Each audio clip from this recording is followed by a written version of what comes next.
Hello West Hills, today I attended the UC TAP account creation workshop held by the West Hills College Lemoore Transfer Center. TAP is the Transfer Admission Planner, which allows you to get academic advising support and a direct link to the UC application. Some reasons why you should create one is that it breaks down a whole stressful application process and makes it easier on yourself.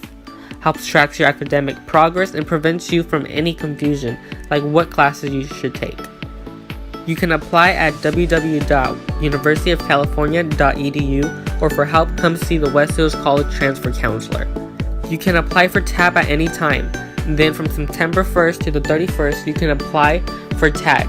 And like always, the UC applications are due from November 1st to the 30th the year before.